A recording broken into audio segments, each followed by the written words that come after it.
Well, hello again from Montpellier, France. You said it pretty well. I said I'm working on it, my little French accent. Yeah. And the opera singer that was out front on the street from our apartment decided to take a water break, I think. So we decided it was a good time to record a podcast. Mm-hmm. So today we want to talk about the big switcharoo and how we got here.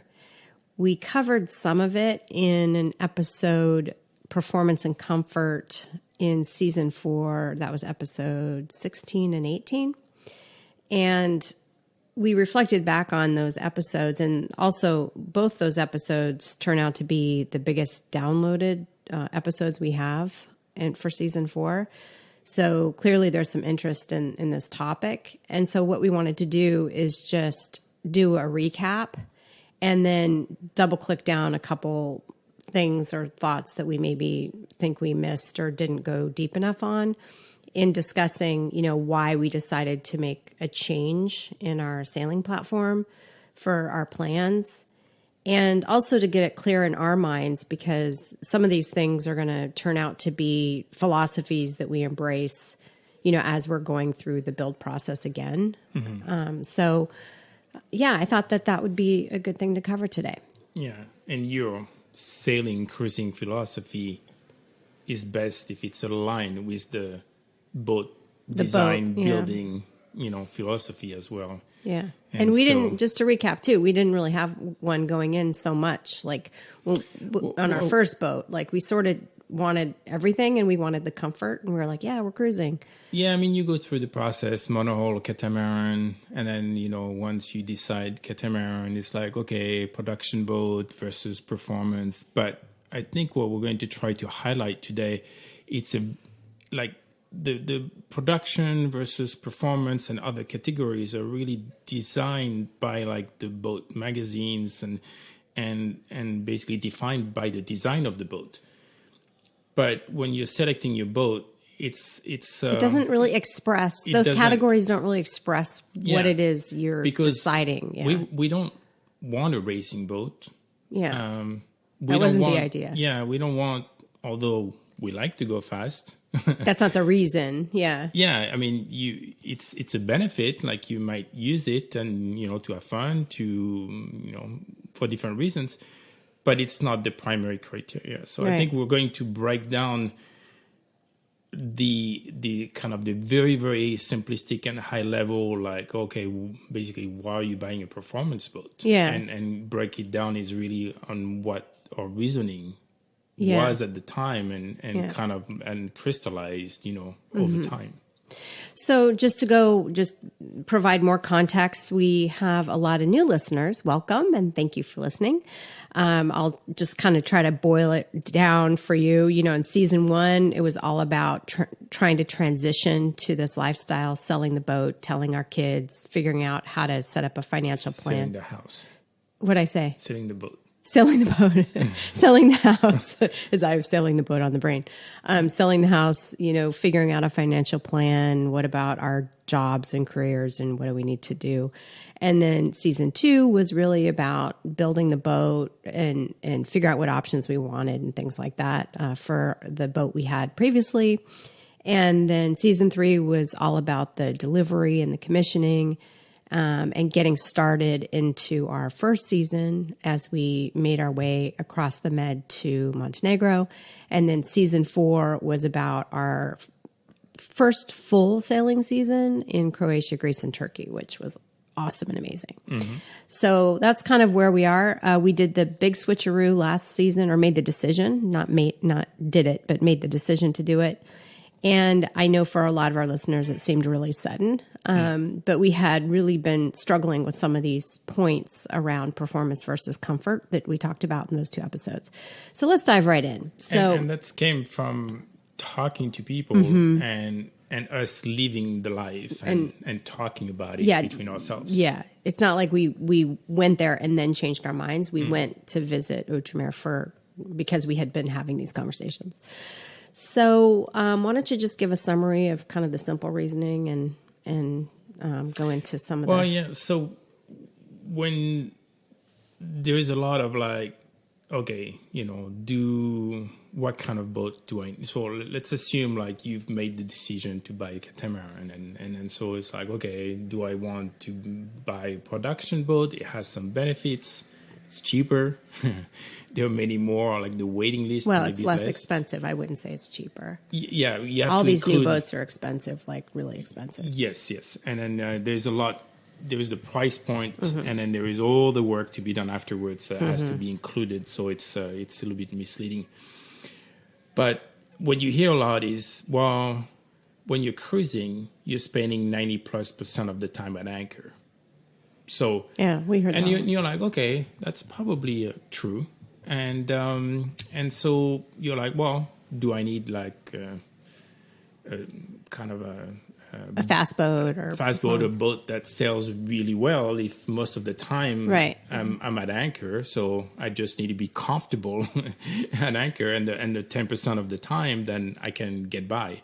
So even if this fact is true, I think it's not. It's a simplification and something to really watch for. But we heard that, we agreed with it, yeah. And that definitely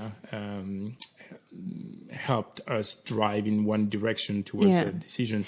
And just to add to a point on that is, I don't know what the time frame is on all that because you're sleeping in an anchor and this and that, but the places that we certainly sailed in the Med and where we hope to be sailing in the Bahamas and the Caribbean and, all these other places, it's a series of islands or coasts that we want to visit. So it's island hopping and coastal sailing and things like that. We'll talk about this. Yeah. But to be careful with some generic statements that might say, okay, we can disregard those boats because, performance if 90% of the time we're at anchor, then let's focus on really what makes it like really comfortable to us and stuff like this. But I think to watch for that, and we'll talk about this.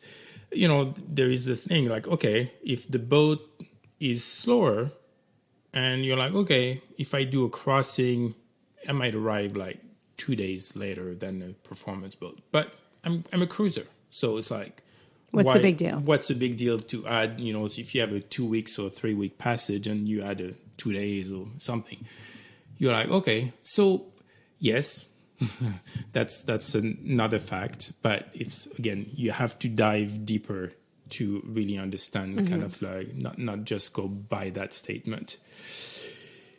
And the other thing is, the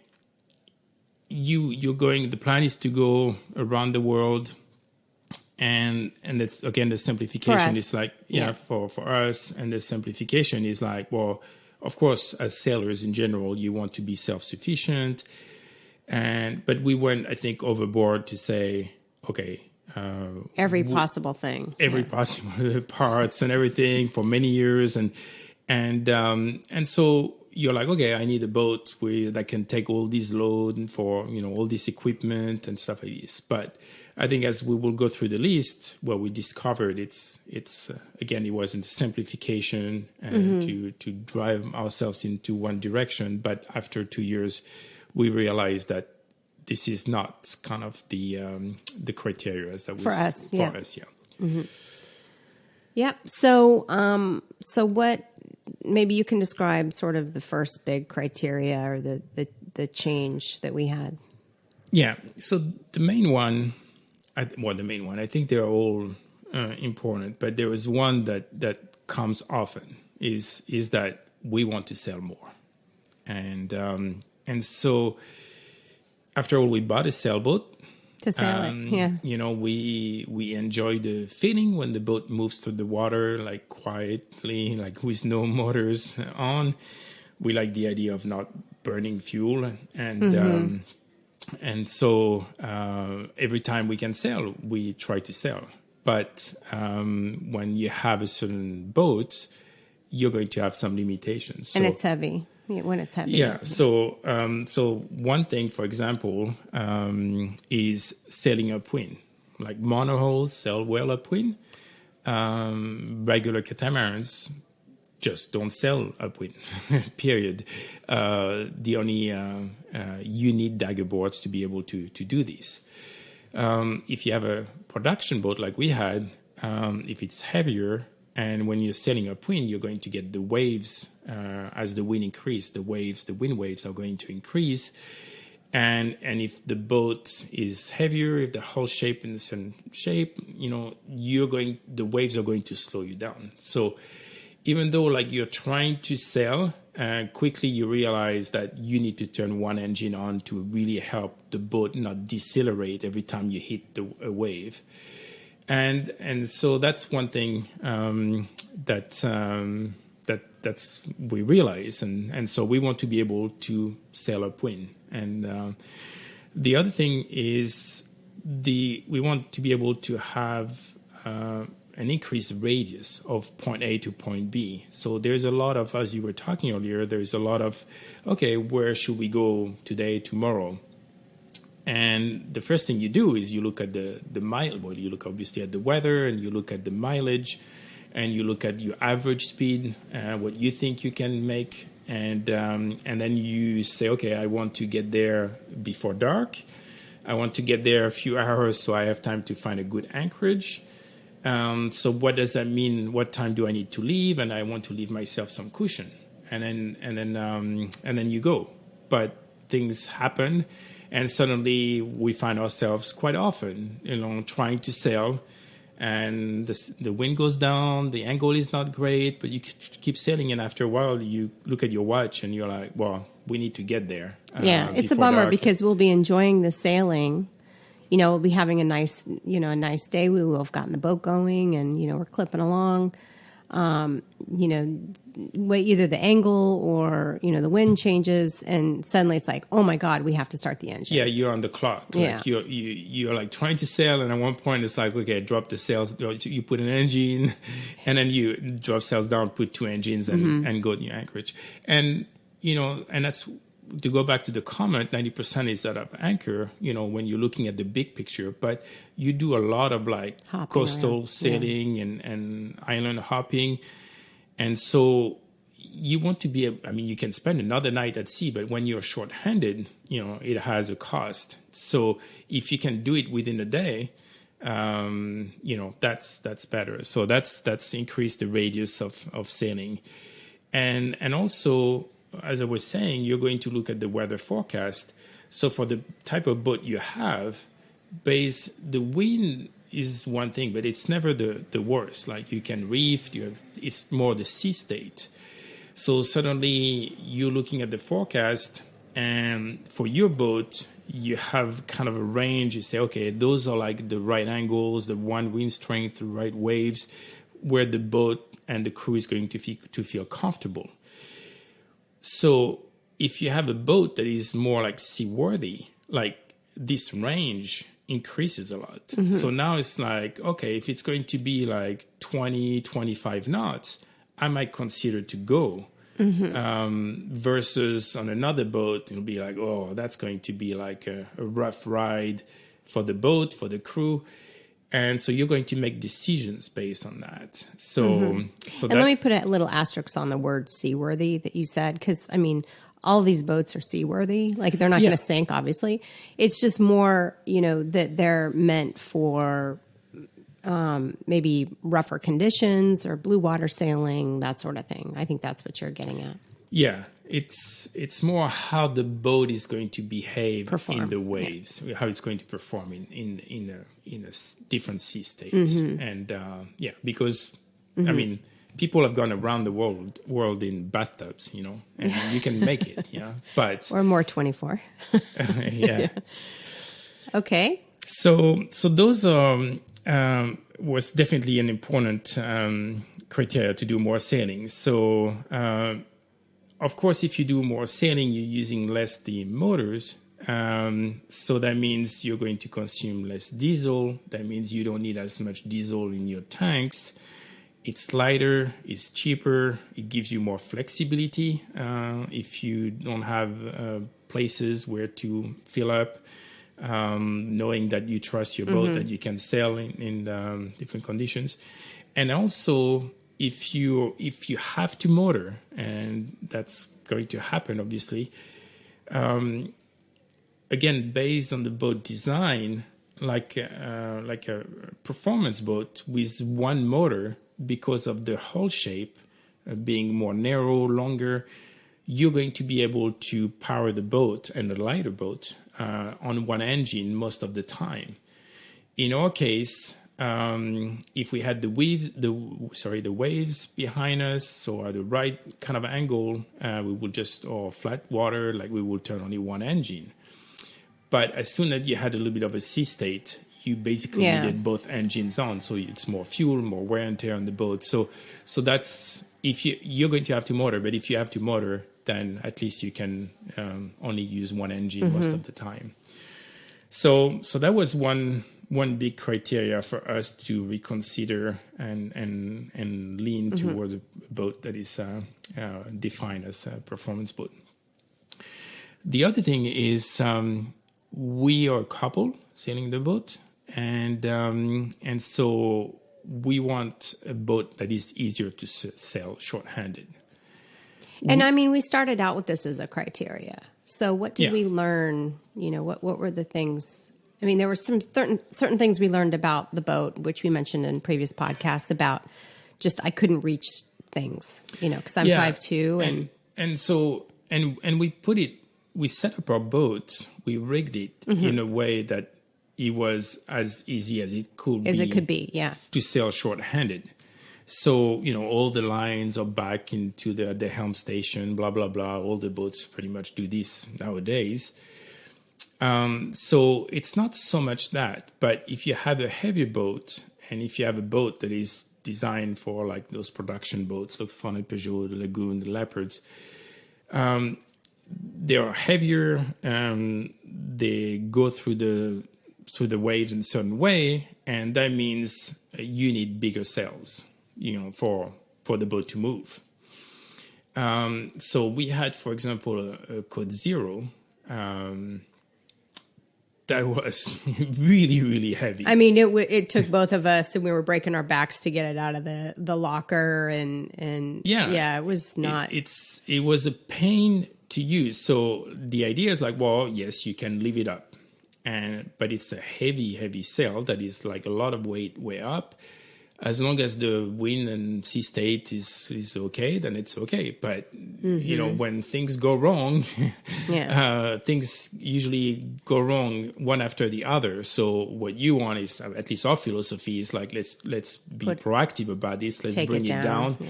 And we left it on the trampoline and stuff. But every time you have to put it in the anchor locker, it's not a sail that is like self-furling but it's really heavy, and it's not easy to shove inside the anchor locker. And when it happens to be at the bottom of the anchor locker because you use the other sails, it's like it's made for everything's one person. Much more cumbersome when the sails are bigger because the boat is heavier. I mean, that's the bottom line. And we're early 50s and we're in decent shape, but you know, we hope to sail for a while, and it's not always going to be that way, right? Yeah, and you don't want to throw your back because of like you're trying to to use whatever sail. In this case, you know, that was very heavy. So and if you know that, what's going to happen is you're going to not, unless it's ready to sail, then you can just unfurl it. You know, suddenly like you're making decision consciously, like, you know, oh, I don't really want to take it out of the anchor locker. It's like a pain. Yeah. And even anchoring, right? Like, you know,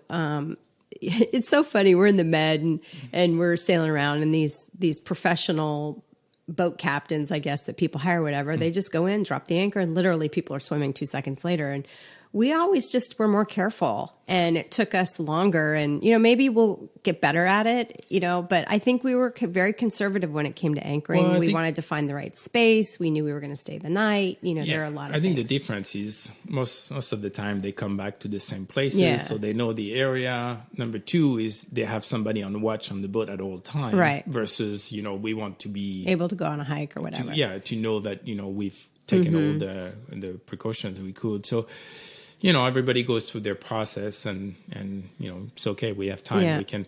But what we discovered is, you know, the anchor on a Fountain Peugeot is like mid-bow. Yeah.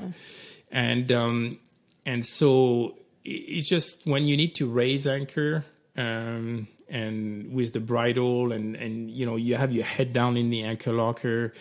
You don't see the person at the helm. The person at the helm doesn't see where the chain is.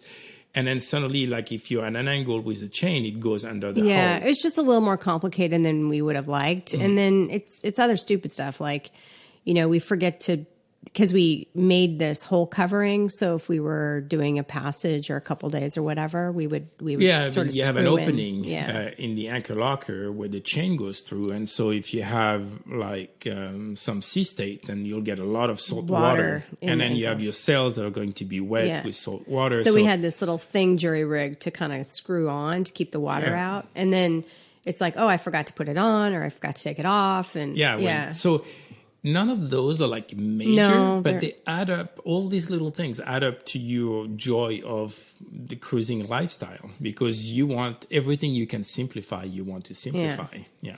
And then there is the sail changes. What we noticed when we did the test sail on the Outremer is like the sails was just like, because the boat is lighter, because the boat performs better through the water, suddenly like the sails or like much smaller, lighter. Yeah, I remember the guy coming up with the sail, and he's got it like over his shoulder, and he like lays it down. I'm like, wait, that's it? That's it? That's the sail? Like we had like huge sails, like it seems like. So the point to that is yes, the lines coming back to the helm and stuff like this, you can do that. But there is more to it again. Like a performance boat will have typically like, you know, from what we observed, kind of lighter, smaller sails, and then you're going to be able to consider changing those sails more easily. The next category is something that is really important to me, which I definitely noticed when we were on the Outremer, is this comfort. And it's really hard to explain because it's not comfort like, okay, there's a lot of seating area or there's a lot of space. It was that it was like it completely just, my stress level was lower. And it was because the way the boat was performing and behaving, I guess. Yeah, not performing, but behaving. It just made me feel more relaxed. And that isn't something that is, you can't see that when you go to a boat show or look at a boat.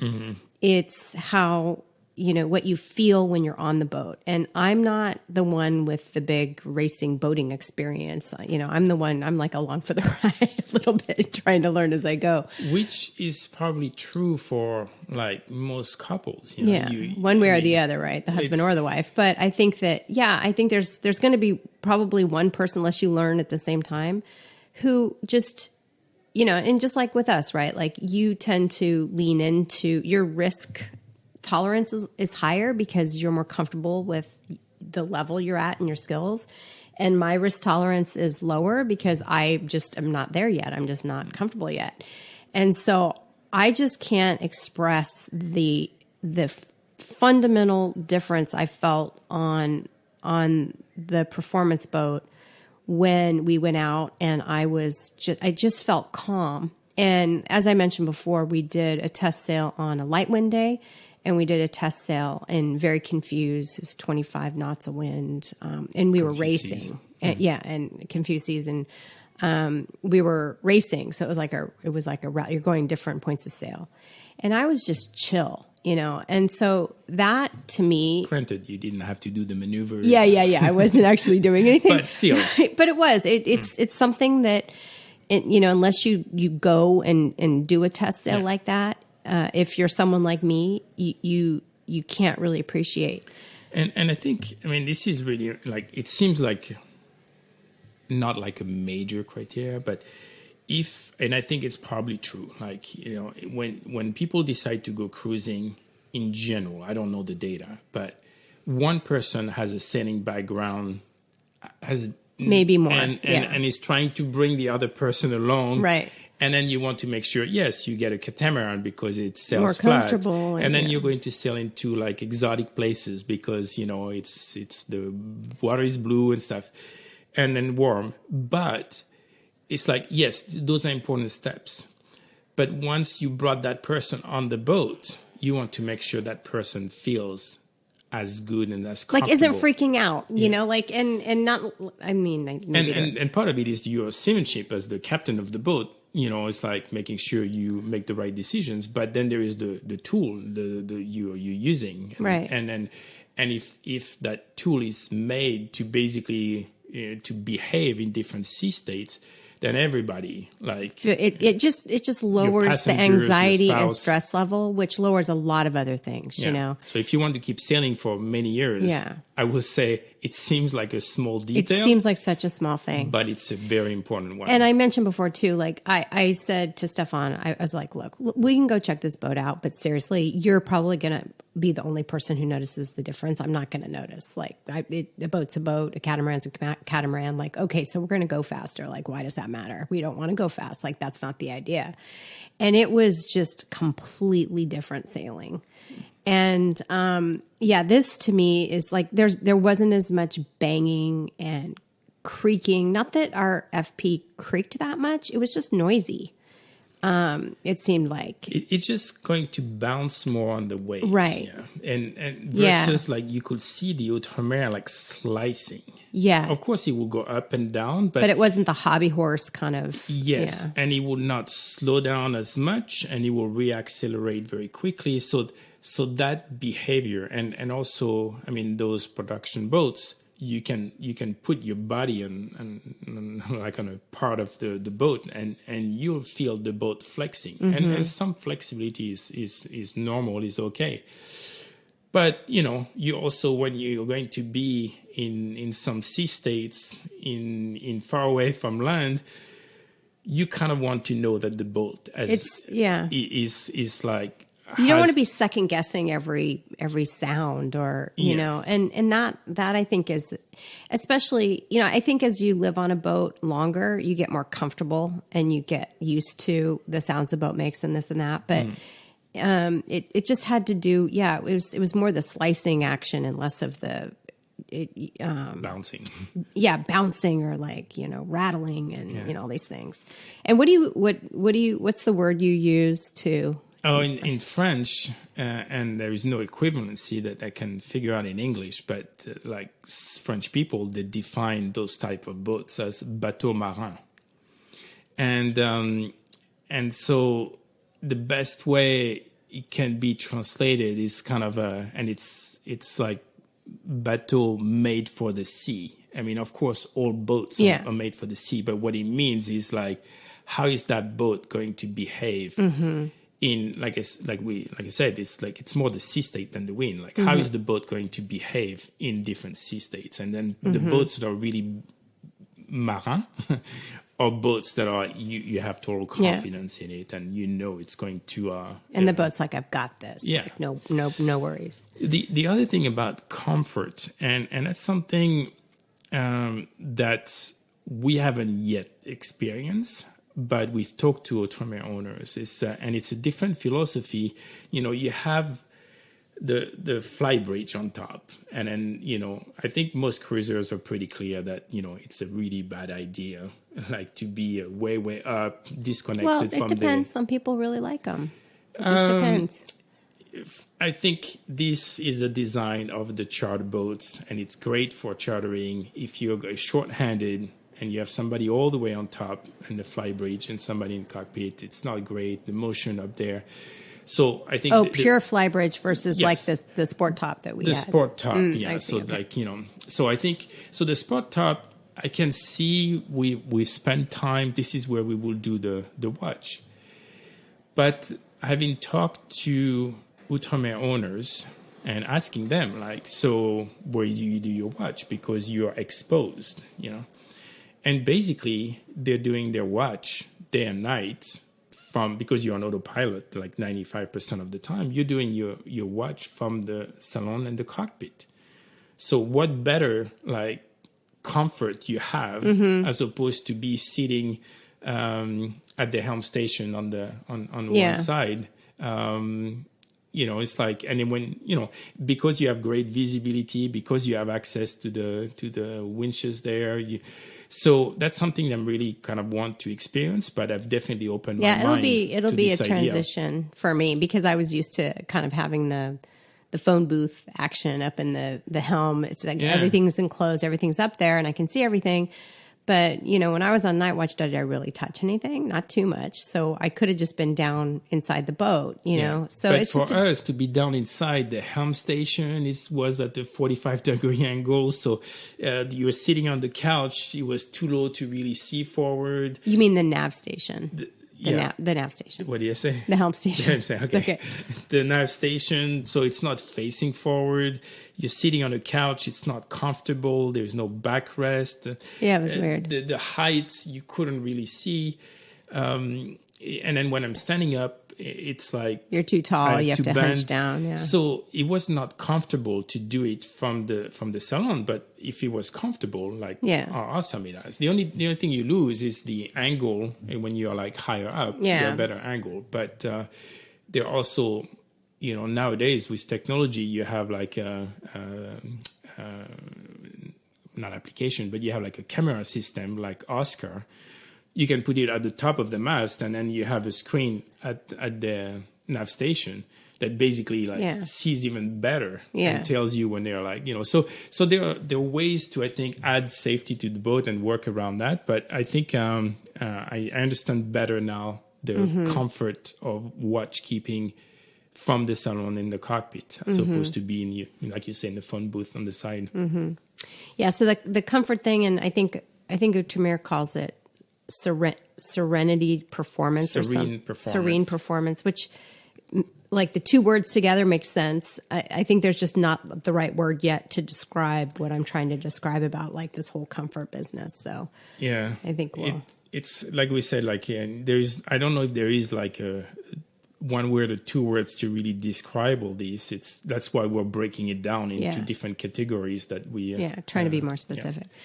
So the other thing is, simpler lifestyle. We talked about this a bit. We touched on we just pack this boat full of stuff, and we realize, you don't need a washing machine if you only wear 2 pieces of clothes for a week and, wash it by hand. And, not everybody wants to live like that. And certainly if you're sailing with kids, it might be a completely different story. But, it sounds crazy to buy an expensive boat and not have a washing machine. Yeah, but that's so far. We might make a different decision. Yeah. I mean, and when we had to do sheets and towels, we just took it to the laundromat or whatever, or the laundry service. And for, a couple of euros, they would do the laundry. And that's the thing that we've discovered, because you think like you're totally isolated. So if you're isolated, at least for our sailing, we're going to be in warm weather.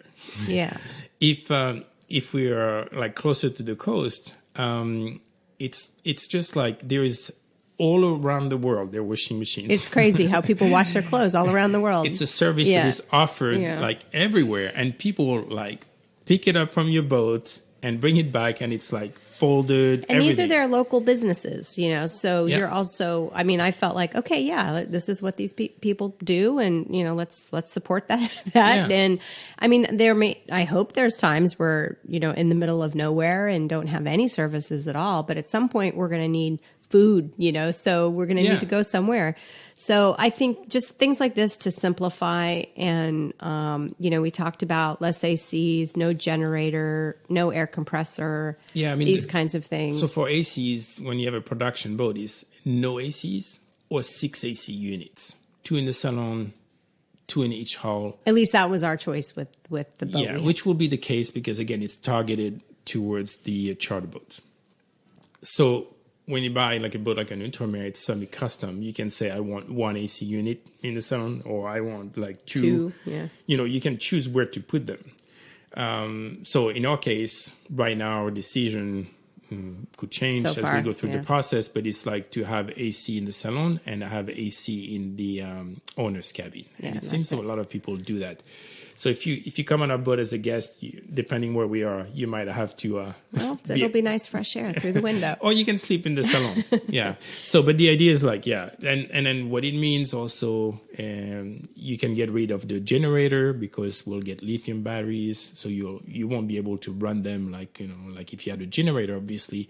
But the way we've been using it anyway. Yeah, we haven't even used it that much. Yeah. We used the generator on 2 seasons in the Med, and it's been hot. Yeah, for sure. But we used it, I think 16 or 18 hours total. So, I'm surprised it was even that much because, I mean, when we ran the AC, it was only for like 30, 40 minutes at a time. So that's something we learned based on our lifestyle. We want to keep things as simple as possible, have less stuff on the boat, and less stuff to break, to maintain, less boat parts, So there is this, it's kind of like you're moving from a big house to an apartment.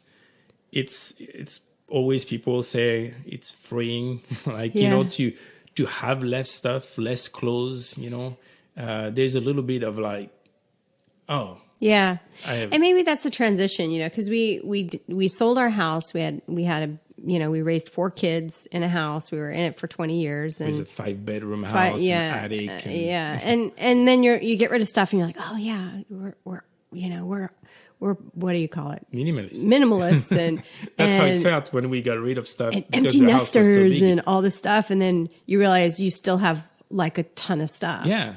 And then we moved from the rental to Tahoe. In a pandemic with one carload of stuff. Yeah, we got rid of a lot of stuff. So we thought we had gotten rid of a lot of stuff.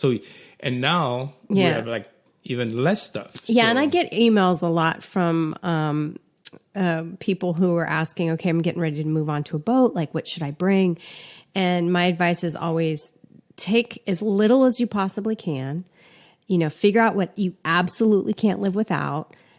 Put it all, lay it on your bed or whatever, and then cut it down to 25% of that. And people's minds kind of get blown. And I'm like, seriously, that's all you use on a boat, really? Because you end up sort of using the same things over and over again. You don't use all these extra things that on land you do.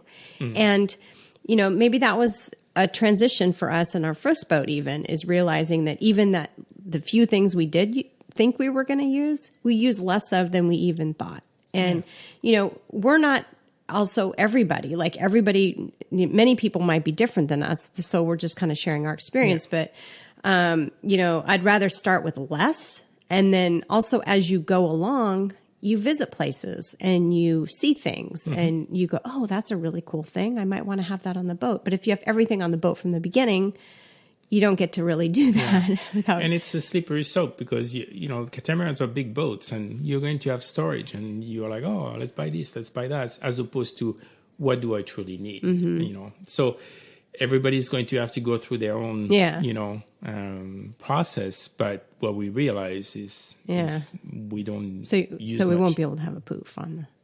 On the new one, I don't know. To be it's the rule has to be if you use it every day, it gets on the boat. Okay. It's like an 80-20 rule. The poof meaning the beanbag chair that he bought. Yeah. Okay, so and then obviously safety is a big component. Oh, and also a little bit of a simpler lifestyle is less regular maintenance. I mean, a simple thing is the stainless steel. We had a lot. Oh my gosh. You can talk about I hate the stainless steel, honestly. I mean, and listen, I'm complaining about champagne problems, so I am in full appreciation of that, but I hate stainless steel. It's a lot of work and a lot of maintenance, so that was one thing we are looking forward to somehow minimizing just regular. It's not like you want to minimize the important maintenance. Obviously, you need to maintain the boat and do a lot on the boat anyway. It's more, how do you reduce maintenance that is easy to reduce? Yeah. Out of the gate. So that's kind of. And so, and you always have to buy those products. And they're expensive, that stainless steel cleaner. Even if I cheated with WD-40 in between, you still can't cheat. You have to buy the expensive stuff. And sometimes it's like $50 a tube. I'm like, seriously? Yeah.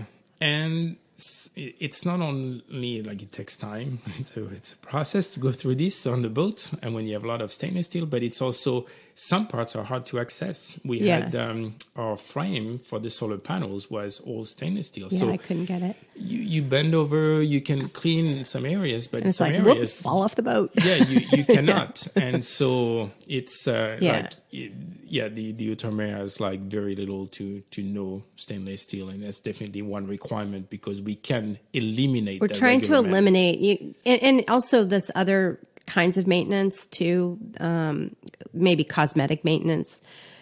It takes away time also where you need to pay attention to more important things, like maintaining on the boat. So I think it's like, let's just get rid of the ancillary stuff that we need to maintain, or have fewer things to maintain. Yeah.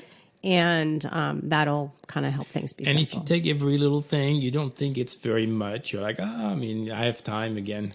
But there's a lot, what we see through the YouTube videos is the good times and stuff. But there's a lot of stuff. There's a lot to do. And you're two people. And so if you can cut that out, cut it. Okay, so safety. Yeah. So safety is obviously always an important criteria. So the nice thing about like a performance boat is because as we talked about it, like there is a bigger sailing radius. If you need to go fast, you can go faster. Not that you want to. And you don't need to go fast. Yeah, what you care is your average speed, but it's nice to know it's like a fast car. You want to know like I have some under the pedal, like if I need to, like to avoid a car or something. So in this case, it would be like, well, there's a bad weather system coming, and if I can get by this point, these coordinates at a certain time, then I might avoid the worst of it. And I think if you haven't seen the crossing with La Vagabonde, and that was an Atlantic crossing from east to west, to really understand. That was with Nikki. Yeah. And to see like how basically with the routers on land, telling them, okay, you have to be here by this time. Yeah. And then you need to be there. So it's maybe to catch, maybe a certain wind or avoid some sea state.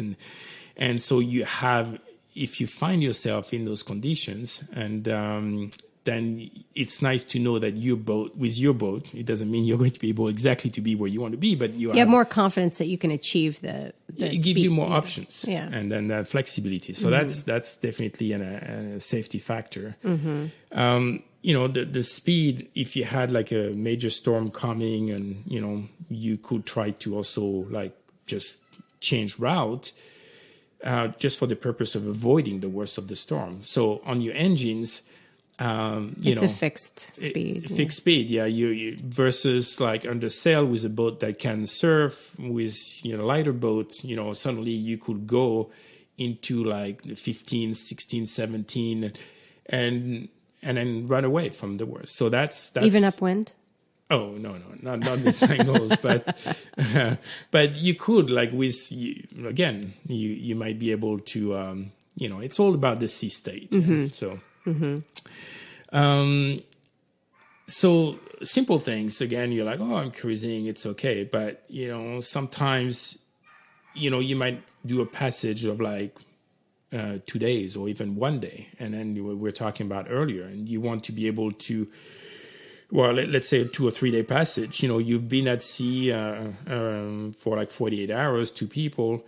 And, there's a little bit of you get into the groove, but there's a bit of a fatigue, and you're looking at the remaining miles, and you're like, oh, if we were to accelerate a little bit, like we might make it before sunset.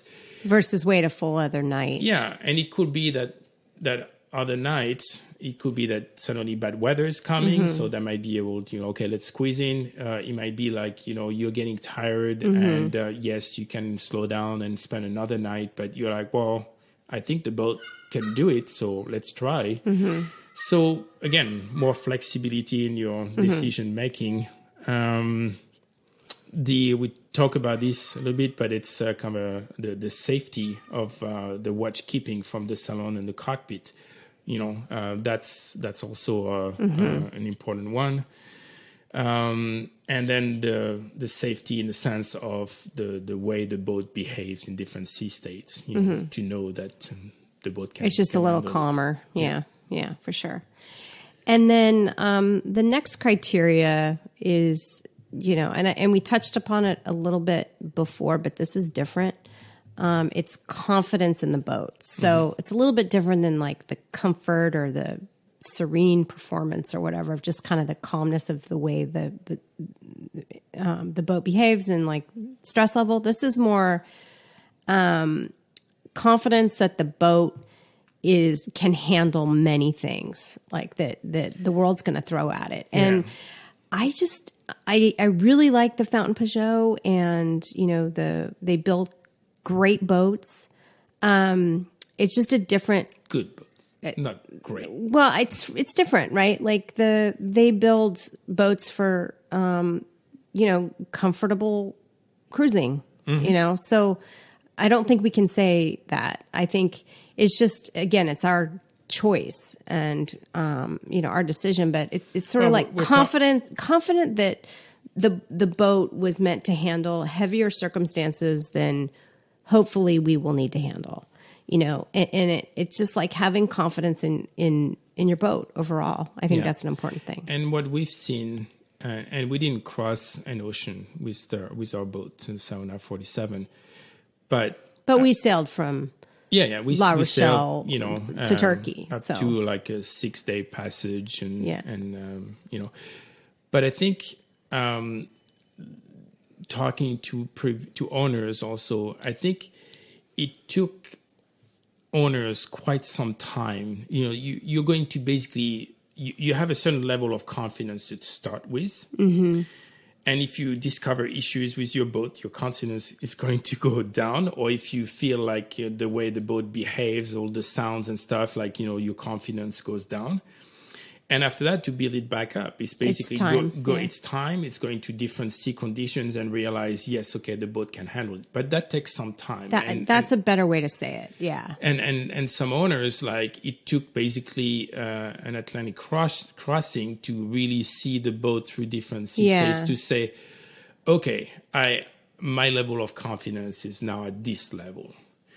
And I think, but this goes back to basically two things. It's the boat design. So is the boat that you're buying designed purposefully to sail around the world, oceans, and go around the world? Yeah, in different sea states. Is that, versus like a boat that can do it, versus this one is like designed for it. Yeah.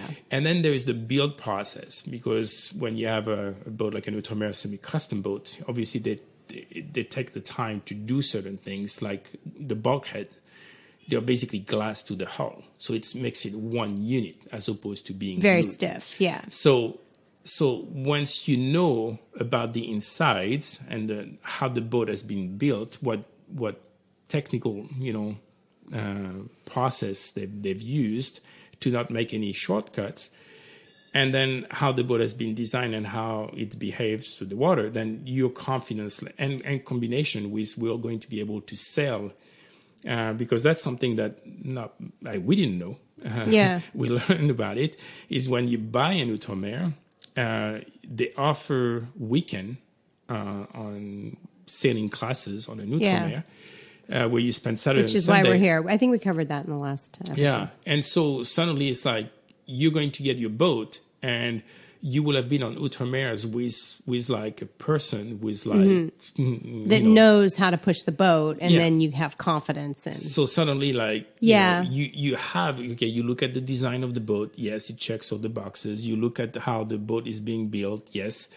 And then you're going to go out sailing with somebody from Outre-mer that's going to be able to show you, like, basically how the boat sails in different, extreme conditions. You will have sort of pre-checked out, like have a full understanding of how the boat performs in stress conditions, so that your confidence in your boat goes up. So this is I think a better description of confidence. I think there's another thing I want to mention, which might be controversial, but oh well, is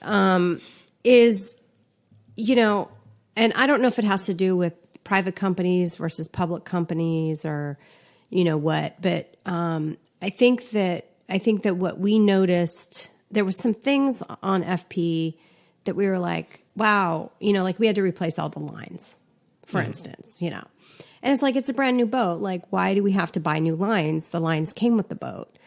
They just weren't good lines. I mean, can you use them? Sure. But they were kind of getting caught in some of the jammers and, some of this stuff or stretching they provide everything. But obviously, and I think we can say that because we've spent time with people in La Rochelle who've been there for years and they've seen commissioning the boats, and they see the lagoons, they see the Fountaine Peugeot, and it's not specific to one brand, right? But what they mentioned to us, and they've seen, because they say, oh, Fountaine Peugeot like used to build like really solid boats, like those boats like can last for years, can sail across oceans, And I say, well, what happened? Like, why did they change? Well, there are a couple of reasons, but one that they mention is when a boat manufacturer starts, it's basically driven by architecture and like engineering. Like you the have boat architect and and so you have like some ideas of what you want to design as a boat, and they're designed basically by sailors. Yeah. But when the company goes from being private to being public, what they say is like internally, the power shifts from engineering to purchasing. So now purchasing has the power and wants to look at every line item and save every cent. On some of the parts. And they see it in the parts, in the amount of material and stuff like this. And they say, we've seen it over the years as the lagoons have become, more flexible and stuff, the Fountaine Peugeot. So that's one criteria. The other one is obviously they see the money is coming from the chartering market. Right. And and so there's things they can get away with because they can replace them like by the charter holding company or whatever, the maintenance service for where the boat is held. And they weren't big things. They're like little fasteners or maybe door hinges and, things like this that like the attachments for the shower door, just stuff. And it's not, we didn't see any like big important stuff. It was more just the little things that you have to maintain that then create and trigger a warranty process, which is a whole different podcast. But I think, then you're kind of going, oh, I need these parts because this thing rusted because it's cheap. And, versus sort of confidence that like the boat is being built by sailors who want the boat to last a long time, who don't want to deal with, after service support. Like they want you to leave and not have to have any problems. Like that's the intention. And so a lot goes in with that confidence factor there. So, and parts, that based on previous owners, that you have to preemptively replace on a brand new boat. What was the water holder thing we had? Yeah, I forget the name every time, but it's like it's a small tank that pressurizes the water, so your pump doesn't run all the time. And I forget the name now. So every brand new FB comes out with one. And all of the owners replace it. Well, yeah, because at some point in time, you get rust into your water. By the time you realize you have rust in your water, like you might have been drinking some. Yeah. And so these are just more examples. But so it's like, about this, they know about it, but the company for purely a monetary decision decide to not put an upgraded one, which would be maybe like 10, 20 more euros. I don't know. Every owner will be happy. It all adds up because, just to recap, like all these things we knew from previous owners on the boat we bought, and we spent money and we replaced it. And so that's fine. The owner that got our boat got a good boat with good lines and good things that we replaced and all of that. I think the issue for us is we're buying the boat this time. We kind of don't want to do that again. We want to have confidence that the builder who's building the boat is going to build it with things that are going to last a long time. I mean, it's all about trade-offs. No? Yeah. So you accept those trade-offs because, you're like, okay, this is the type of boat I'm buying and these are the trade-offs. And that means I will need to spend time afterwards in the commissioning, which post-commissioning, and And money. to upgrade this. Yeah. And money. Time and money. Yeah. And I'll bring up the money point because I think I mentioned before too, when we were first looking at boats, we just thought performance boats were outside of our budget. Mm-hmm. And when you end up adding everything we did and all of the different services we got and the time, it's kind of even, And so I think that's kind of back to that point. But so I know we're running a little long, but maybe we can kind of finish off on the couple more most important things. Yeah. So the other thing is a better customer experience. What we mean by that is the boat, when you buy a production boat, it comes out of the factory and you have a certain list of options to choose from. And so, of course, like we didn't like the water maker was only 60 liters per hour. So we're like, okay, that makes no sense. We need like more. We didn't like the solar panels. So suddenly like you're doing a brand new boat and you're going through a whole commissioning process. And we did a podcast on this too. I think it's called "Why Are We Recommissioning a New Boat" or something. Yeah, like that. And then once that comes out of the commissioning, where you're not involved in the boat, you just can say, okay, those are the major projects that can be done during the commissioning. Then there are some more specific projects you want to do. So we went through a whole cycle of that. Mm-hmm. So in this case, when you buy a semi-custom boat, is basically the boat is going to come out of the factory and being handed to us. Ready to go, yes. Yeah. And of course, there will be problems. Like those are complex machines. But you're more involved. Like, when we were building our boat before, we didn't really have a say. Like, it was like 2 steps removed from what was going on with the boat. Mm-hmm. And we could add this and that, but we didn't have direct contact. Mm-hmm. And in this case, we have direct contact with the builder. We can come, like you couldn't go to, you can visit the FP factory, but you cannot go like check on your boat. No, or, have a say of what kind of things go on your boat. And so we'll be much more involved in the process. And I think you see this with Ruby Rose too, like they're involved in their build process. And, we're really looking forward to that. So, and something again, like to dive a little deeper on this, because you'll be like, oh, okay, I have the time. But if you pick up a boat in France, you're in Europe, you get a visa. You don't have time for 90 days. Well, unless you're French, yeah.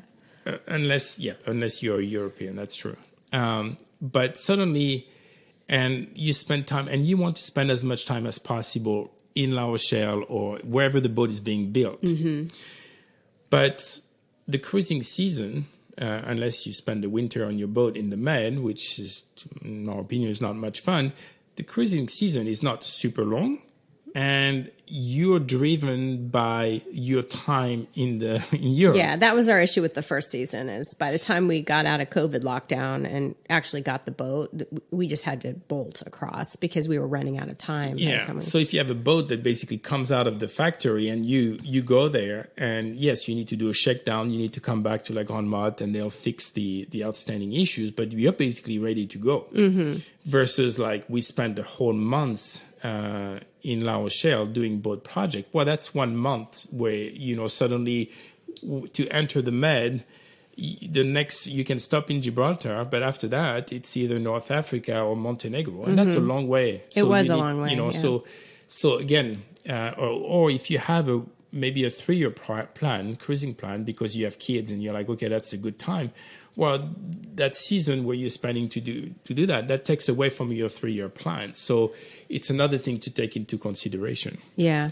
So the customer experience, and then also, so it's the boat being ready, coming out of the factory, including having the stickers on it. And being more involved. And then being more involved through the process, and also the owner being ready, as we talked about this, Outre-mer provides, all training, not just sailing weekends, but also training on the diesel engines, on medical, on weather, and all type of stuff. And that's all included in your price. So you basically, the boat is ready, you feel good about it, the owner is ready, and now, you're ready to go and go cruising. Mm-hmm. I think the other thing we talked about was, as a benefit, we're not going into this necessarily because we expect to have the boat for a while. We are planning a circumnavigation, is the resale value or it holding its value. Yes. And, right now it's a seller's market and all that, but it may not be, when we go to sail the boat. And,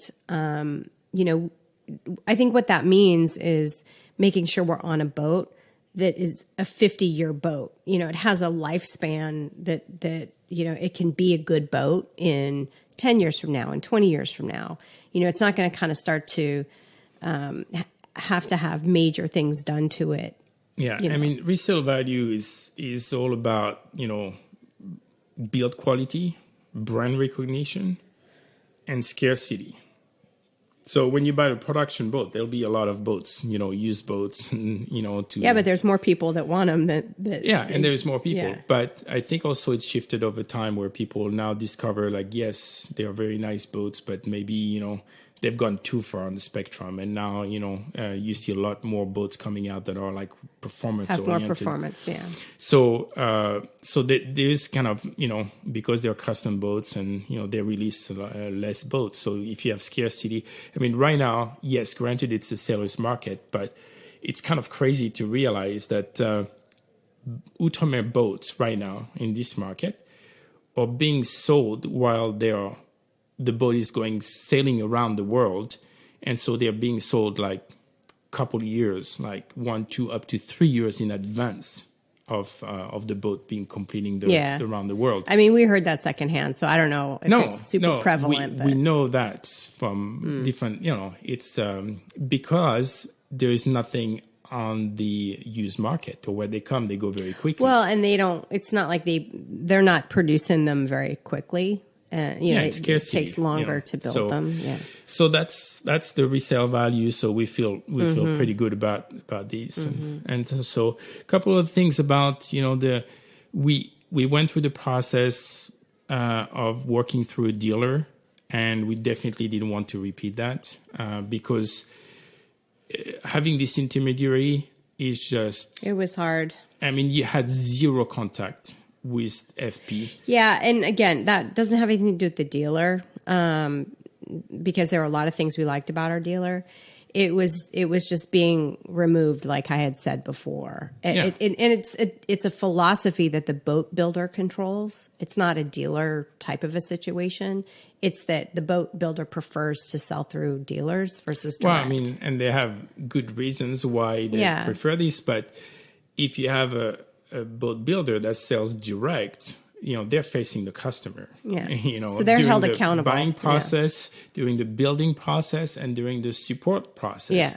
And so when you have issues and you can talk directly, like we met the person in charge of after sales of Outremer, like I can't remember his name because his name is Stefan. So it's easy to remember. But we met with him. We never met anybody at Fontaine Peugeot. We couldn't talk to anybody. Yeah. It's very frustrating when things are not moving forward. Yeah. So here... But also what I liked was, when we talked to them about like, well, why do you do it this way? Or why do you do it that way? The response is always, well, we talked to our owners, and our owners say, they'd like, this to be added or that to be taken away, or our owners say, like, they're really, really in touch with their owners. Mm-hmm. I'm sure not every single owner is happy, just like any product. But, I think what I heard a lot was that they base that on the customer feedback. It's not an afterthought, Yeah. I mean, because you're talking to your customers all the time versus when you're totally cut off. It's like a manufacturer mentality versus like a customer experience and customer loyalty approach. Yes, exactly. Yeah. So I think that pretty much sums it up, wouldn't you say? Those are the big topics. I think, so next time you go to a boat show, I would say, sure, look at the boat, look at the shiny things, look at the space and everything, but then I think it's important to... you have to get on the boat. To get on the boat, charter the boat if you can, do a test sail. We got lucky. We see light air and windy conditions, so that was like perfect 2-day test sail for us. Talk to to owners, online or in person. I mean, people love talking about their boats. Yeah. And they'll tell you... Look at us. We like talking about boats we don't even have. And they'll tell you, like, no, people will tell you the truth. Yeah, they'll tell you the truth. And then... I mean, when we had a boat next to us in La Rochelle, and the person had a Lagoon 42, and that was not his first boat. And when he says, "Oh, this boat sails like a plow," well, you need to pause and be like, "Well, do I want to buy a Lagoon 42?" Because like it's one data point, but the other. But he was happy. I mean, he was happy on his boat. Well, so it just depends on what you want. Yeah. I mean, he was happy. Yes, he was moderately happy, let's say. So I think it's hard to describe all this. We use many criteria, but I think it's really important to go beyond performance category. And that's what we really wanted to explain today is the word performance, I think, conjures certain things in people's heads.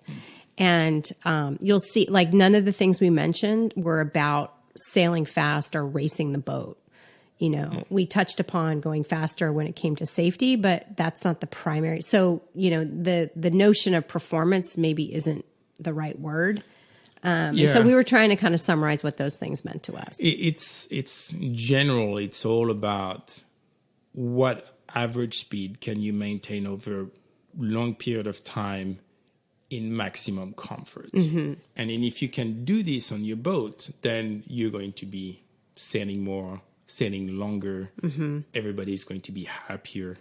And I think there's many criteria that go into this. And we were trying to find an analogy because you're like, okay, on one way, the Outre-mer is like a Land Rover. Like, it can go into like big waves and it will slice through it. Like a Land Rover can climb big hills. But at the same time, a Land Rover, if you go on the highway, it's not really designed for the highway. So it's like a Porsche will be like, oh, I'm on the highway. If I need to push on the pedal, I'll go faster right away. And I can go fast for a long period of time. So it's kind of like if a Land Rover and a Porsche had a baby and it was a boat it would be like it's kind of the best of both worlds, and that's kind of the best way we can describe what has been our experience sailing on the Outre-mer and talking to owners. So it's with similar trade-offs, right? Like the Porsche. I mean, again, you're not going to be able to, the Porsche doesn't have a very big trunk, right? So it's like the same is true on these light displacement boats. Yeah. You have to watch what you put on them, like that kind of thing. Yes. So, but if you're going to put yourself, your spouse, maybe your kids sailing around the world, and you look at the map of the world, and that's a lot of water, and you're not going to be able to pick all the time the best windows. Right.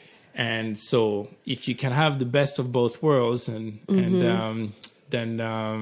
you'll be be happy. Yeah, hopefully. So this one ran a little long. Thank you for sticking with us to the end if you're able to do that. And we're trying to be really upfront and truthful, in our podcast. So maybe we said some things that maybe rub some people the wrong way, but what we're really trying to do is just give you the honest, kind of our honest opinion as it relates to us. You may have different decisions or criteria or whatever, but we're just sharing it with our listeners in case it helps you make better decisions for yourself or helps you think about, different ways to make these considerations if you're buying a new boat or a used boat. Yeah.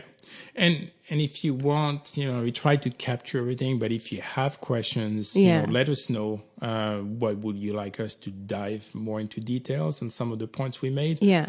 Or contact us. Like, we're happy to have a phone call and just kind of share more of our personal experience too. So it makes sense to you what we're describing. Right. And so as we go through the next couple months, we're going to have to make some decisions on some things as the boat gets built. Our delivery date got moved up. Which we're excited about, but it's kind of changed things, and we're trying to get a new timeline in place. So we're excited about that. That's combined with some of the supply chain issues. So just to be safe, to have all the equipment, we need to make decisions earlier. So the good thing we're here I didn't know that I would go again to another boat show because I was like, oh, I'm done with boat shows. But we're going to a boat show next week. Yeah, we are. We're going to the to the La Grande Motte boat show. multi-hull show. And for multi-hulls. And so in case you're coming to boat show, definitely drop us a line too. Okay, fair winds for now. Bon bon. Thank you for listening. If you like this podcast, please subscribe, like, or share with another Covert Castaway. Fair winds for now.